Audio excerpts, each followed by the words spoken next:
Good morning, viewers of Lichfield Storytellers YouTube channel. Now, I might look like a robber in the night, but in fact, my name is Mat Hayward, and I'm one of the hosts, along with Kath, Maria, and Christine of Lichfield Storytellers. And yes, welcome to this new YouTube site, where we are trying to keep in touch with people and hopefully gather a few more followers in these quite unique, trying times. So Paul, who's our very well, put it this way, works as hard, he's asked us to promote the channel. So this is a little bit of me. I like going for dawn walks, and because I don't have a sea or a mountain or a huge lake to go to, because I live in the middle of a small city, I have become now accustomed to walking into the centre of our municipal park called Beacon Park, walking right into the middle of the playing fields, and I have been recording what I've become known as my bloody big field tapes, where I share little pearls of wisdom, and most of my friends would say little pearls of idiocy, with people. So here I am. Now, this is after all supposed to be a storytelling channel, so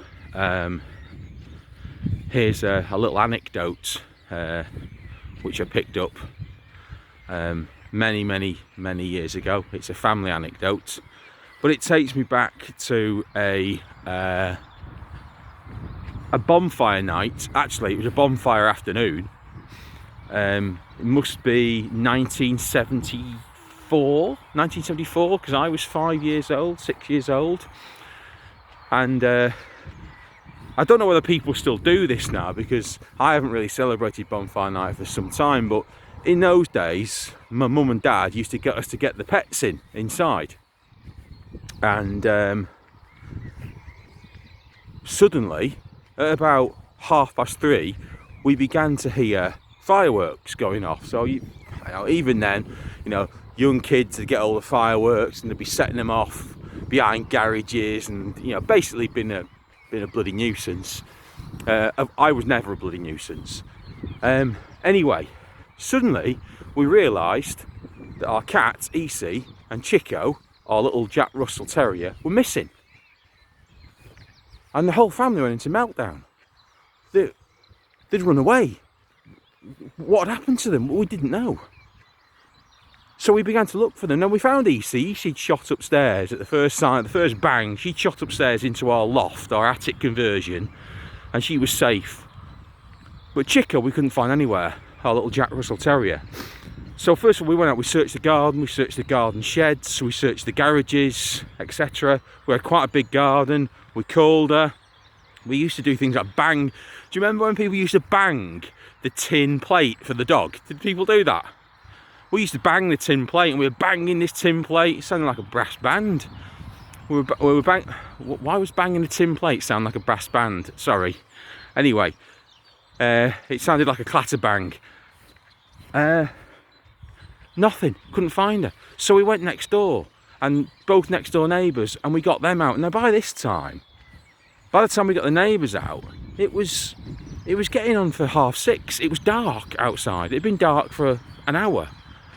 We had the neighbours searching Runcorn Hill.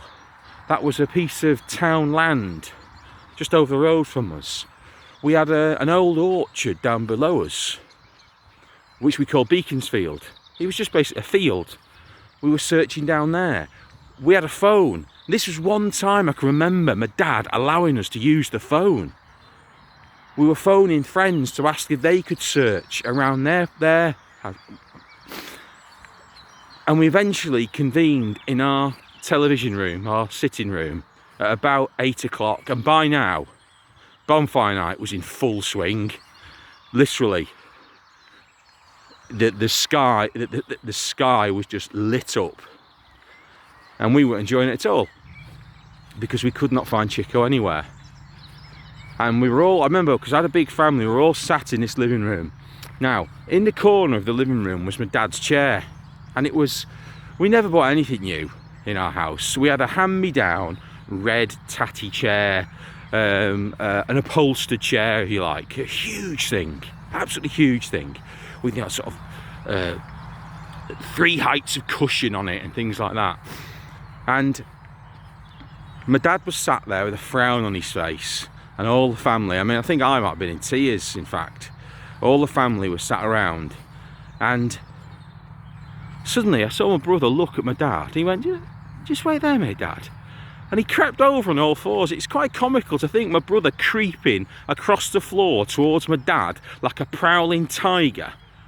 And he was looking not, well, he looked like he was looking underneath the chair, but there's nothing underneath the chair, we could all see. And he put his hand in, because this old hand-me-down chair had this sort of saggy bottom, and it was all torn. And he had a look underneath, and staring back at him were 2 little green eyes. Chico. She's so scared, she'd gone and hidden herself in the lining of my dad's chair. And that's a true story. So, I hope that's okay, Paul. That's the first ever story told from the Bloody Big Field tapes. See you about, people. I'll be uploading some more stories later in the more civilised surroundings of my house.